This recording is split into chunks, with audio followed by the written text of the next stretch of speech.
Join us as we dive into strategies for navigating hurricanes and other natural disasters with autistic children. We'll share tips on preparing ahead, creating safety, managing sensory overload, and returning to the routine while revealing how we create a sense of adventure to bring comfort and joy during the storm. Before we get started, don't forget to like, share, subscribe, and hit that notification bell before we get started. Let's go. I totally fumbled that ball. That's okay. It's good. Makes it for an Good thing exciting we cut time. that out of the audio. Hi, Embracers. Welcome back.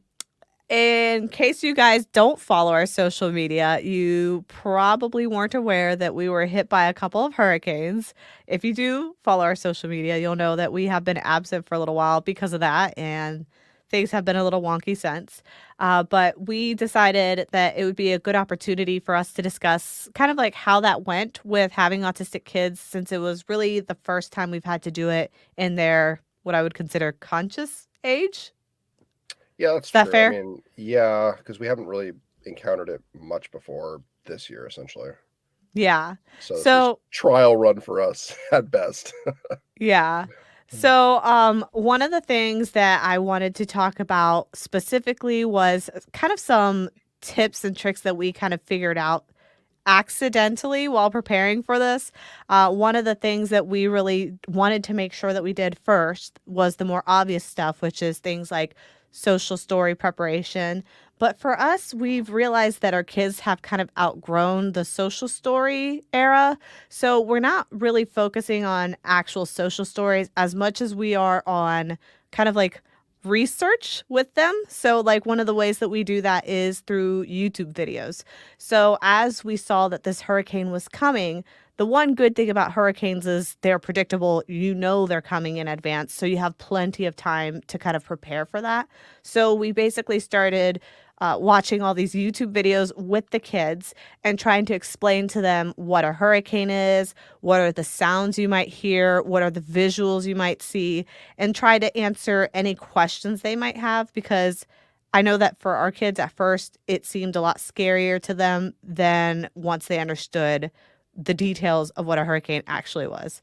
And I think the big thing for them was like, I mean, we weren't really in any serious danger of where we were located. I mean, other than like we might have like a potential tree fall like on part Well, of we our didn't house. know initially. Initially, we were supposed to be in some serious danger, but the hurricane decided to veer to the right at the very last minute, so we got really lucky. Right, but as far as like we weren't really worried about like excessive flooding just based on how like our house is kind of like set up. Like we figured like most of it would run off. Like yeah, it caused like a bunch of like damage that we'd have to contend with. But as far as like our house like flooding the interior, we weren't, or I wasn't super like concerned about that. I was more so concerned about like a tree falling on our house kind of thing. Yeah. Um, We're like backed up into some woods, so that was the bigger right. concern for us. And I think the other thing was for our daughter, or our oldest daughter, I think the fear for her was mostly like the thought of like not having like electricity. Like, so she's scared of the dark. So the idea of like not being able to turn on the lights, I think got to her more than anything else. So I think with her potentially knowing like, oh, we might lose power, like that might be like a real situation that might happen. I think that might have terrified her more than like the storm itself, essentially. Well, that was my Yeah. take on it. Yeah, I think she definitely has struggled with the whole being scared of the dark situation. So that was definitely an area of concern, and not having the routine. That's another problem area when it comes to autistic kids, is that once you're dealing with a natural disaster like a hurricane, your routine just goes completely out of whack. So you're really working on trying to kind of prepare for some of that chaos.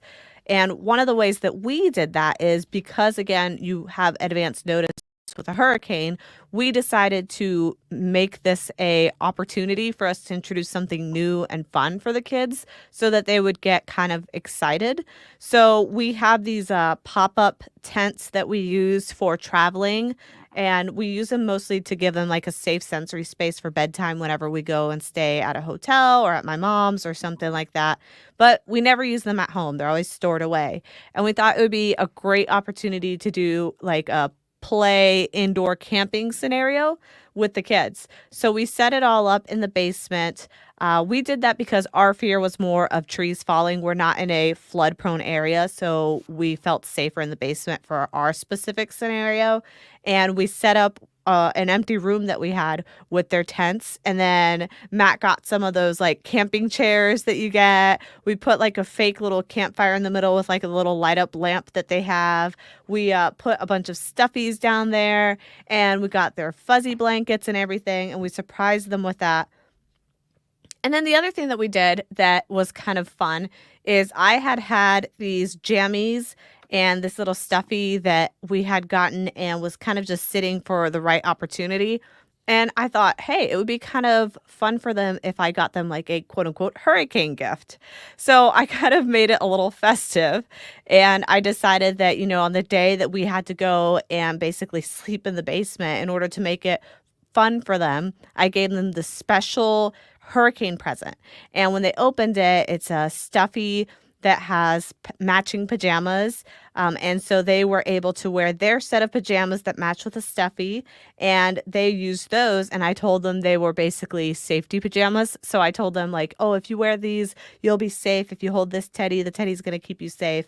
And they were able to use those while they were doing their little camp out. And then, of course, we happened to have that book that she got from her school library. Which I mean, we turned it into like a reading thing too, because like we would sit in like the little camping chairs and read to them while they're in their tents. The little Um, ladybug book, it just was it happened that to be one? about, yeah, it Oh, happened to be that's right. about camping, That's remember? true. I forgot But about that that. was just like pure coincidental, but it worked Right. out perfectly because we were able to read a story about a little girl who was going camping at the same time that we did it. So it just happened to align that way. Right. And then fast forward to like during hurricane night, if that's what we want to call it.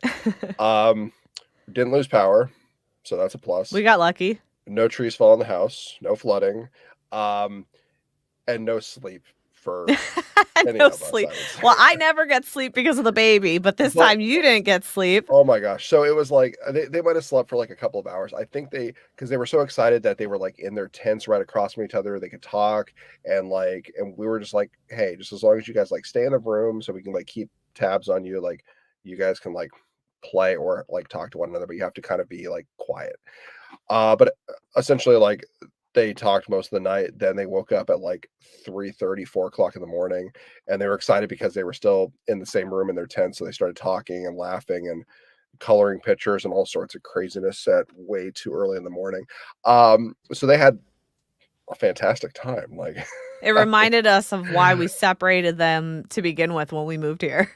We right? Because forgot that they keep each other up all night. well, because they always ask if they can have like a slumber party and like sleep in the other one's room, and usually we're like, no, no, you need like your own rest or whatever. And Yeah, this because we know definitely they're not going to sleep. And this reinforced that of like why you guys are definitely sleeping in your own beds, like apart and not like together. Because oh my Yeah. gosh, like It they reminded me of like that Bingo and Bluey episode where they separate their bedrooms and they just keep going into each other's room. right, right. No, I mean it really was because they were writing notes and like coloring different things for each other and just having a lot of fun. So I mean, overall for like a like I don't know, disaster preparedness, like it went really well. Like I mean, Yeah.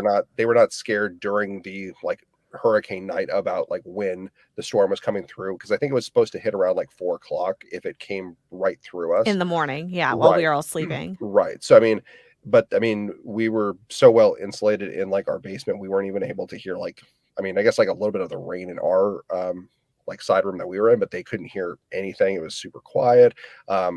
Except for the noise they were making. But I Yeah. mean I would say overall like best case scenario, like they were happy, they weren't scared about anything while they were there. We were right there with them. So if they needed anything, they could come into our room. But otherwise, it it went really well. I think that was a good trial run for moving forward if there are more hurricanes that are passing through, just to get an idea of what to expect the next time. Yeah, and I think that a good portion of the reason why it went well was because we did prepare. So we didn't let it just take them by surprise. We educated them about hurricanes beforehand. We let them watch a lot of videos about it. We talked them through it. We gave them comfort items. And then we decided to like play imaginary play and give them this campsite and give them a reason to be excited about it. I mean, actually, after the hurricane, I think they asked us if we were going to get another hurricane so that they could camp again that night. Right. The next day when obviously everything had passed and like we're able to leave the house and get whatever we need, they wanted to go back and play in the campsite in like the basement. And I mean they took like their quiet time. They were playing downstairs in the tents afterwards. And we're like, yeah, sure, like have fun. Yeah. Um, but honestly, I think the lead up was more terrifying for them than anything else, mostly because they had gotten off like 2 days of school for the hurricane. So I think that kind of like intensified things. Intimidated Right, them a because little they're like, bit. okay, my normal schedule is different because of this hurricane. Like, I'm not even able to go to school like 2 days this week because of the hurricane. So I think that was one of the reasons why they were kind of like on edge. Yeah. So, just a couple of things that you can do if you're looking into preparing for a hurricane or some sort of natural disaster.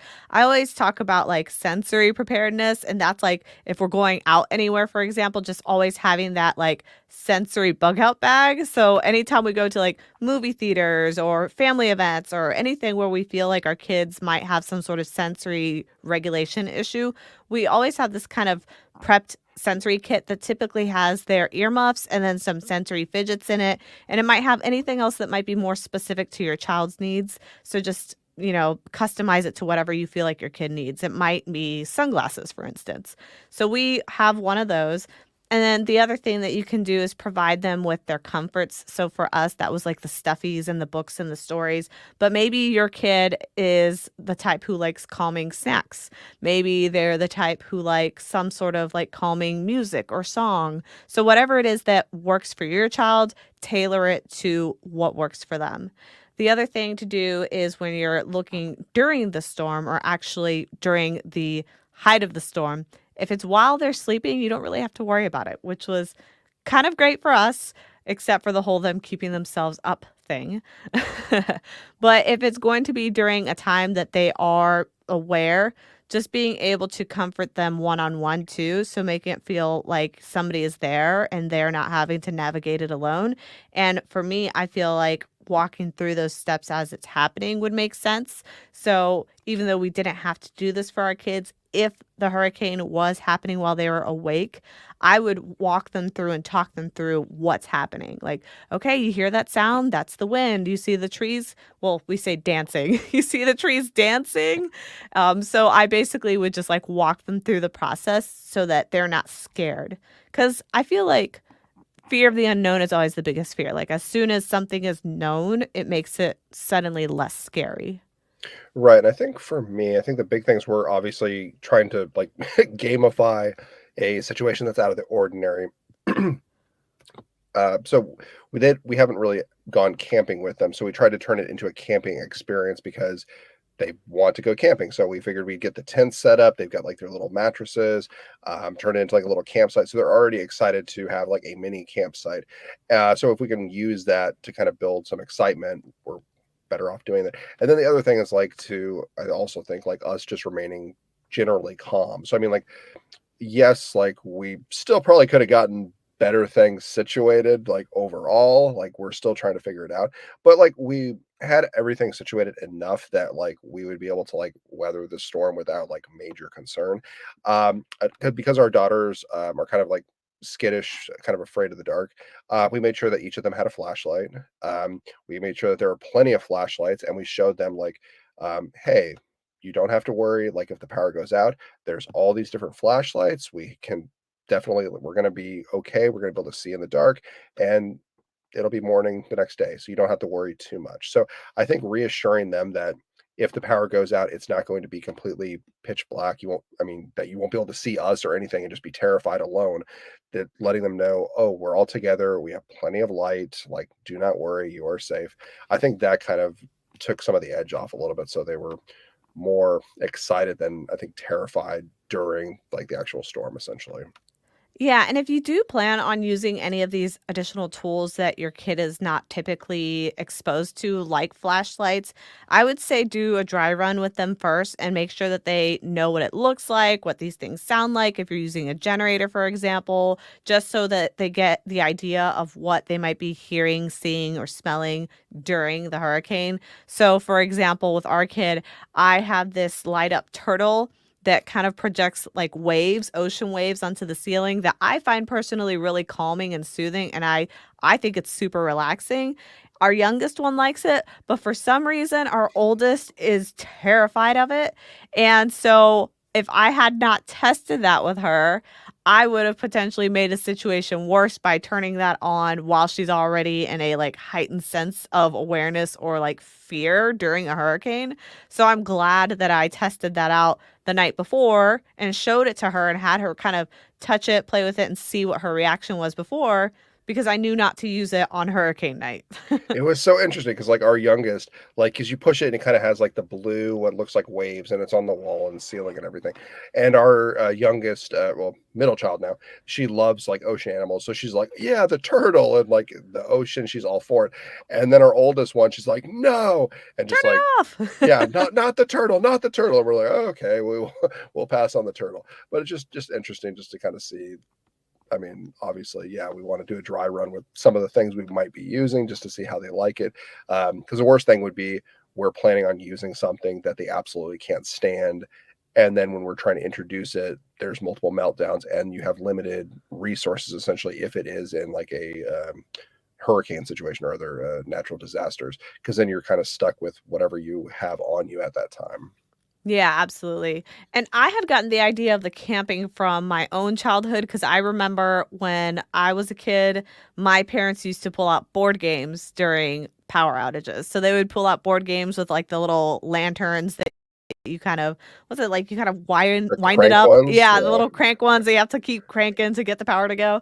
So we used to do that and that was like a special like family time that we only had during hurricanes. So I thought that the camping might be a fun way for them to do that because they have been asking for a long time to go camping, but we all know they wouldn't actually tolerate camping. Yeah, even camping in our like yard, I think might be. They'd be over it in 5 minutes. Yeah. But one of the things that we also did to kind of help them prepare for this is we let them help prepare physically. So when we put this campsite, quote unquote, together, we had them help us put it together. So we put together the tents and the mattress, but they were responsible for bringing down their blankets that they wanted, their pillows, their stuffed animals. I think the oldest one brought down like her coloring materials because she's super obsessed with coloring and drawing and art right now. So she brought down her sketchbook and her crayons. Anything that they wanted, they were responsible for bringing and basically helping us set it up. So that was also a way to get them kind of excited about the hurricane in a weird way. It was such a messy campsite. There was so much stuff that they brought They're kind of down. hoarders a little Oh bit. my gosh, it was it was everywhere. I'm telling you, it's Um, like Bingo and Bluey from the Bluey show. right, but I mean, oh my gosh, it was a lot. I like how you said for the Bluey show. It's named after the other one. Oh wait, no, you said the Bingo and Bluey Yes! show. Okay, Ah! no, it's just See? just You did it it's wrong. no, Bluey, it's just called Bluey, not Yeah. Bingo and Bluey. Yeah. No, I was naming the characters from the Oh, show okay, because there's 2 of them, just like there's 2 sisters in the show. fair enough. Yes.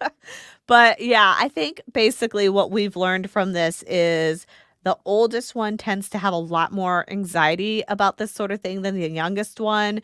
I feel like there's kind of, different types of autistic, right?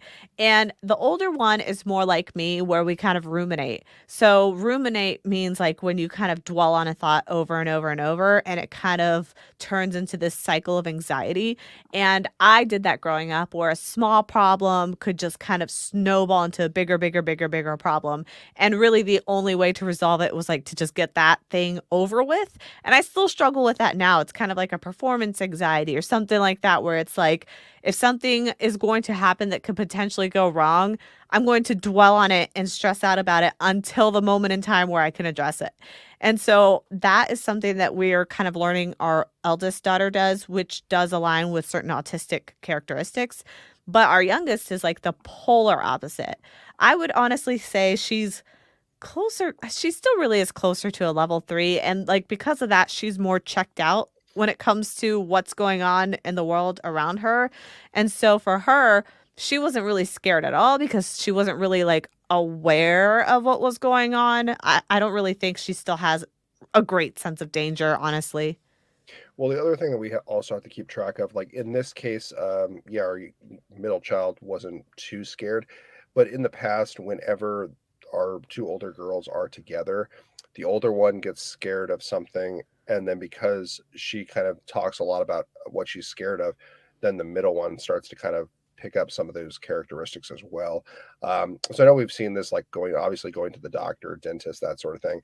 So we honestly have to try and like separate them so we don't have like the middle child hearing all like the fears that the older one is kind of just talking out loud.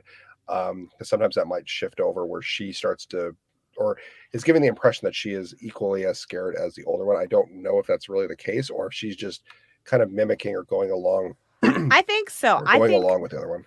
I think that what it is the other one, the oldest one basically is naturally anxious and scared. The youngest one is not because she doesn't have a great sense of danger, but she's perceptive to how other people feel. So if she realizes that other people feel fearful about something, then she realizes, oh, this must be a really bad thing. I should be scared. So she does have at least that sense of awareness sometimes, not all the time. But I Right. think that's really what we're seeing with her.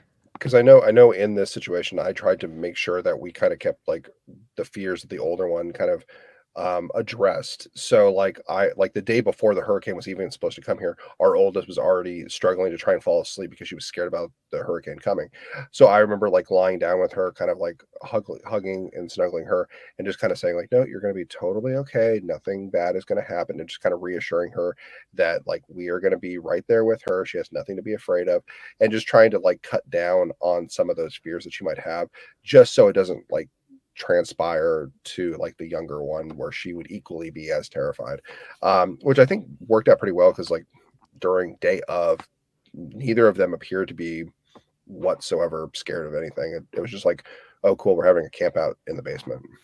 Yeah, and one of the ways that we kind of helped mitigate that anxiety a bit is by creating a routine out of the chaos. So, because the hurricane disrupted their regular routine, especially since it was in the middle of a school week and they suddenly didn't have to go to school, that's something that we basically overcame by instilling our own routine with the fake camping and with the other things that we kind of instilled for them to do that. So like the teddy bear, the special pajamas, like we kind of created like this checklist of like, oh, these are the things that we do during a hurricane. And since we talked them through it beforehand, it gave them that idea of like what's coming next and gave a sense of routine, even though the hurricane itself is unpredictable, even though we don't really know what's going to happen during or after the hurricane, we at least let them know like what's happening within our family unit. And that kind of gave them a sense of stability and routine, despite the fact that we don't actually control anything happening outside of that bubble. And we gave them chocolate or s'mores or Oh, yeah, we did. We did. I forgot about that. yeah, yeah. We That's bought a lot of true. chocolate.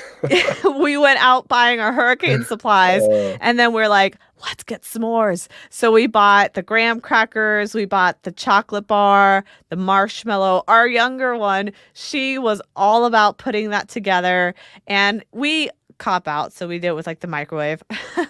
But we went, she loved making it. She put it in the microwave, and as soon as it came out all gooey, she was like, "Mommy, you eat it." She like tried to force it into my mouth, and I was like, "Okay." And then the other one, she wanted to eat them not melted. Like she wanted to eat them like separate, but like not right. cooked or anything, just like a marshmallow, a piece of chocolate, and some graham crackers. Yeah, So she's not really into things melting. We don't melt no slimy cheese. We don't melt things. cheese for her. She doesn't like No, melted no. cheese. Even when we do like pizza cheese, it's real iffy if she'll eat it or not. Right. So, but no, it turned out well. I think next time we can do obviously more preparations. This was trying kind of like a like first trial, trying to figure out how they would deal with things. But otherwise, I say success. Yes, definitely. So Although I will say one of the benefits that we had is that hurricanes are very predictable. So with hurricanes, you have ample time to prepare for them. I think for me, the scarier ones would be things like earthquakes and tornadoes, which are a lot harder to predict. And those are the ones that, when it comes to raising an autistic kid, I'm a little more anxious about because I don't really control how my kids can react. And in a situation like a tornado, especially our younger kid, she is not going to respond to directions and she will just dart potentially into the line of danger. Like we just saw her do that today, where she darted out of the car into a building without even listening to us or like staying with us. yeah, yeah. So I mean, thankfully, I think the biggest disasters that we contend with, I think for the most part here, is mostly just like the offstage, like hurricane. I don't really think we're in a like high tornado area, and that's kind of by plan because like we were looking at where we can possibly move to. We kind of drew a red X through all the states that were prone to Tornado tornadoes. Alley. Just yeah, just to avoid them altogether. So it's not even an option. So Yeah. That is something that I feel like a lot of people don't realize is that parents of autistic kids are limited to where they can live because of natural disasters and because of just like the landscape of where you're living. So like for topography. example, we initially were considering moving to Florida and we decided we couldn't because there are just way too many bodies of water. So because there's so many bodies of water, that poses a significant risk for our kids eloping and drowning. So that was out. We initially considered Alabama because, like, the low cost of living. And then we realized that they had a ton of tornadoes all the time. And the idea of tornadoes is really scary for me because they can happen anytime, anywhere that you're at. And you have to basically rely on the fact that you think your kid is going to respond to a siren, respond to an alert message, listen to you when you say, we have to go undercover like now. We have to go find a shelter now. And you have to hope that they don't have a meltdown at that time. So it's like there's so many things that could go wrong that for us, the best solution was like, let's try to just avoid as many of those prone to natural disaster areas as possible and at least land somewhere where at least the hurricanes are, predictable. Although they do result in tornadoes too, but, Yeah, it's the safer option. our kids don't really do now. That's not really a thing they do. they, Um, they don't know what now means. right. I'm just thinking of like our oldest, like, of saying, "Oh, we have to do something now." Her immediate response is, "Stop bossing me around," which they got from Bluey. Thanks, Bluey. That's true. They script a lot of stuff from Right. Bowie now, Thanks, including Bluey. the sassing back. I feel like that's what they always learn to script Yeah. first is all the bad behavior. Yep. Yeah. So that Thanks, was Bluey. our story. That's pretty much what we learned through this experience. I'm curious to see how they do the next time we have another hurricane. I think we will try the same thing because hurricanes are an annual thing. So it'll definitely happen again. But at least this time we had something that I feel like worked and we'll probably do it again. Yeah, I think it went well. Let's do it. Yeah. So thanks everybody for joining us today. And we'd like to know what are some comforting traditions that you've introduced to your children during emergencies? Do you have any sort of like emergency plan that you're working on them with, or is this on your to do list? I know we still have to do a specific emergency plan for things like fire. How do you think Yeah. we could better prepare for a hurricane or natural disaster next time? If you feel like we left something out, please do let us know by becoming a member today and joining the conversation on the Embracing Autism community or leaving us a comment on YouTube and Facebook at Autism Wish. Thanks so much, and we hope you guys tune in next time. Bye. Bye.